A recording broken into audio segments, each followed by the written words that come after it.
ഈ പ്രോഗ്രാം നിങ്ങൾക്കായി സമർപ്പിക്കുന്നത് Kerala icons media and entertainment കിറ്റ്ഫ, Kerala icons telefilm academy, Cherupuzha. ആരാ കേറി വാ.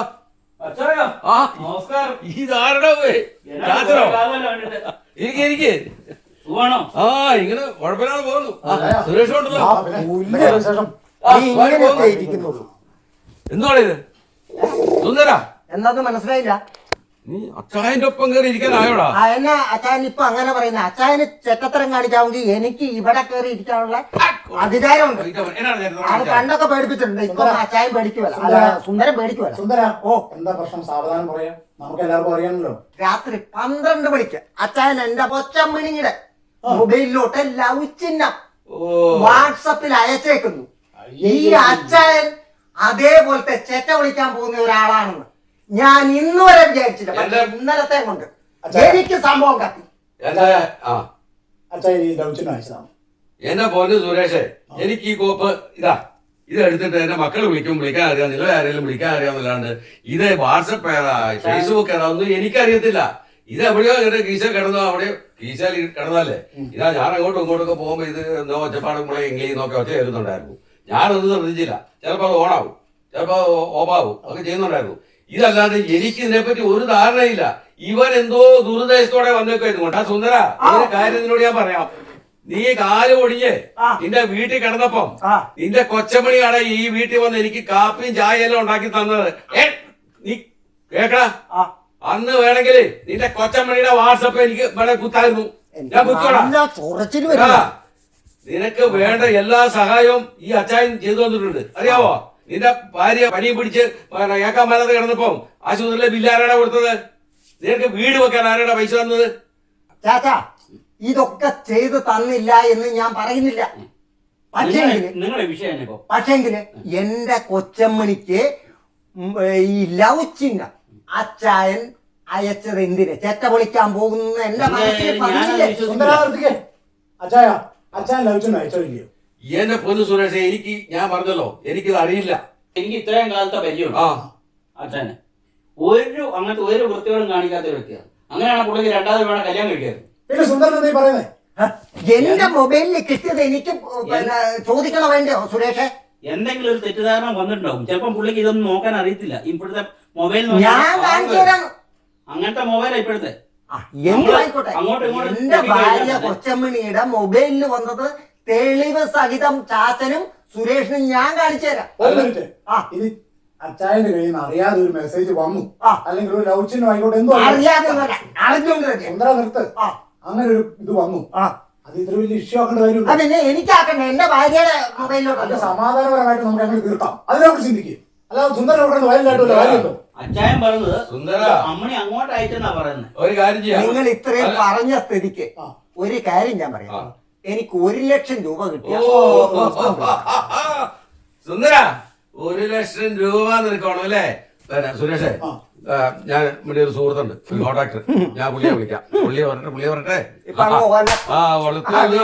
ഞാൻ വിളിക്കാന്നേ. ഞാൻ വിളിക്കാം, നീ തിരക്കാതെ. ഹലോ, കോൺട്രാക്ടറല്ലേ? കോൺട്രാക്ടർ, ഞാൻ അച്ചായനെ വിളിക്കുന്നത്. ഈ വീട്ടിൽ വരെ അത്യാവശ്യമായിട്ട് മാറണം. ഇവിടെ ചെറിയ ഇഷ്യൂ ഉണ്ട്. പെട്ടെന്ന് വരുമോ? ഓക്കെ. കോൺട്രാക്ടറെ കയറി വാ. അച്ചാമ്മ വരച്ചിട്ട് വർഷം കുറെ ആയി. വലിയ ചർച്ചയാണല്ലോ. ചർച്ചയോ? ഇതൊന്നും പറയുന്നുണ്ട് കോൺട്രാക്ടറെ.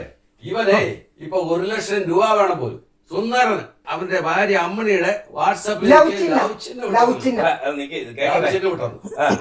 എന്നെ പൊന്നു കോൺട്രാക്ടറെ, നിങ്ങൾക്ക് അറിയാമല്ലോ, എനിക്ക് ഈ ഫോൺ കൈകാര്യം ചെയ്യാൻ ഇത്രയൊക്കെ അറിയത്തുള്ളൂ. നിങ്ങൾ കാണുന്നല്ലേ. ഇത് അത്യാവശ്യം നിങ്ങളെ ഒന്ന് വിളിക്കുക, അല്ലെ അവരെ പിള്ളേരെ ഒന്ന് വിളിക്കുക. ഇതൊക്കെ ഉള്ളൂ ഈ ഫോൺ കൊണ്ട് എന്റെ ഉപയോഗം. പിന്നെ ഈ വാട്സാപ്പും ഫേസ്ബുക്കും യൂട്യൂബും ഇതൊന്നും എനിക്ക് കൈകാര്യം ചെയ്യാൻ അറിയത്തില്ലാത്തൊരു സംഭവം. എങ്ങനെയോ കീശയെ കിടന്നിട്ട് അറിയാണ്ട് അങ്ങോട്ടും ആയിട്ടുണ്ടാവാം. നോക്കട്ടെ, കൊച്ചമ്മണി. നോക്ക്. അത് ശരി. ഇത് സാധാരണഗതിയിൽ വാട്സപ്പ് ഒക്കെ നമ്മൾ പോക്കറ്റിൽ ഓണായിട്ട് പോക്കറ്റിൽ കിടന്നു കഴിഞ്ഞാൽ അങ്ങോട്ടും ഇങ്ങോട്ടും തട്ടിയിട്ട് വേണമെങ്കിൽ വരാവുന്ന രീതിയിൽ കുത്ത് കോമ ചെറിയ ഇതൊക്കെ ആയിട്ട് ഒരു അതിനകത്ത് വരാനോ പോകാനോ ലവ് ആണെന്നോ ഒന്നും പറഞ്ഞിട്ടില്ല. ഒരു ഇമോജി ഒരു ലവ് ചിഹ്നം കൂടെ വന്നിട്ടുണ്ടെന്ന് മാത്രമേ ഉള്ളൂ.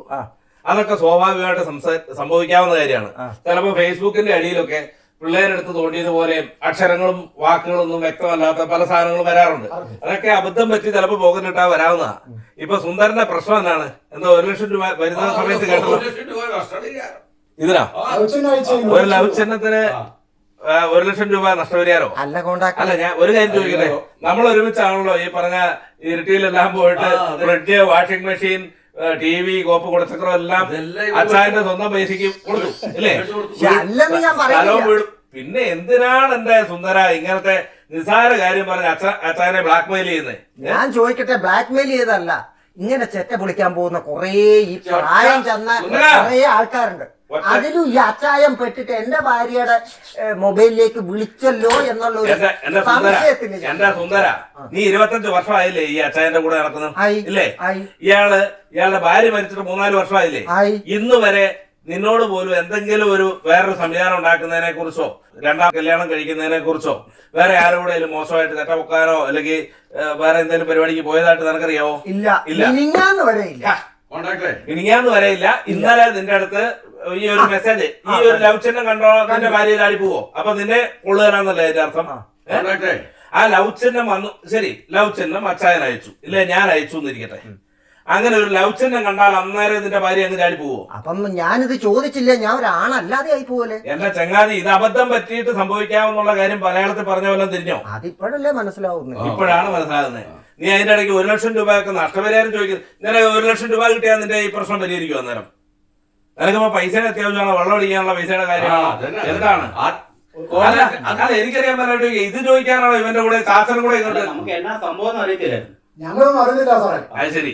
ഇവന് ഞാൻ ചെയ്യുന്ന സഹായത്തിന് ഒരു കയ്യും കണക്കില്ല. അതുപോലെ സഹായം എനിക്കറിയാലോ.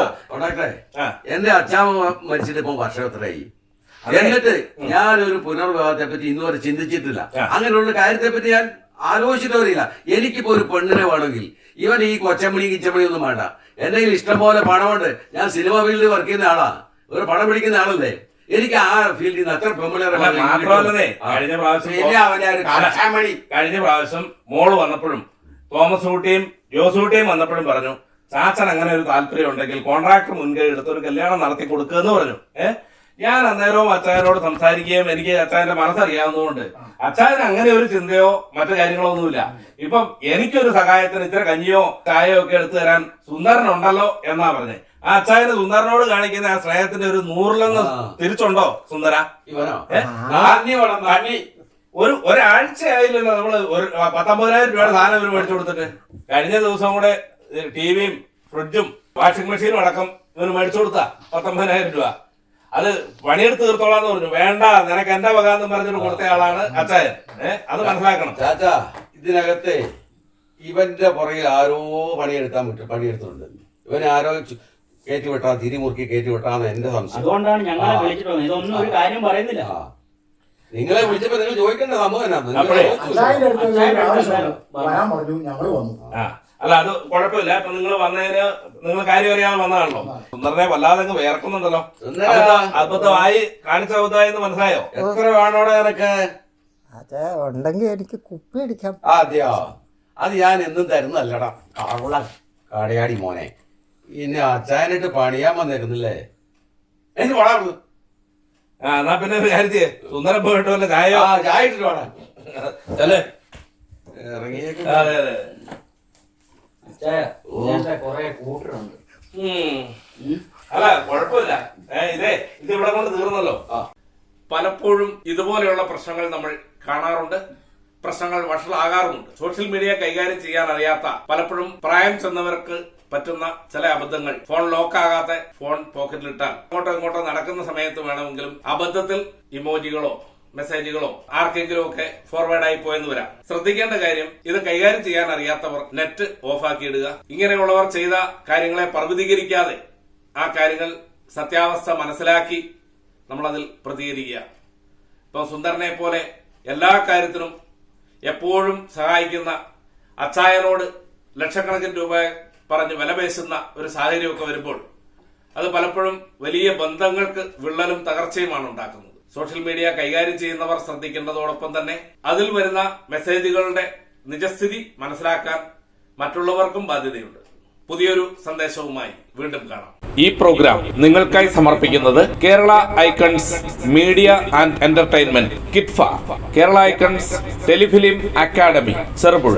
Acting, direction, editing, camera, script writing, song writing, makeup, sound recording, anchoring, news reading, documentary, art film, short film, location tour. Course duration 3 months. Kerala Icons Media Office, 2nd floor, opposite SBI, bus stand, Cheruppuzha. Phone 9447778901 7012426257.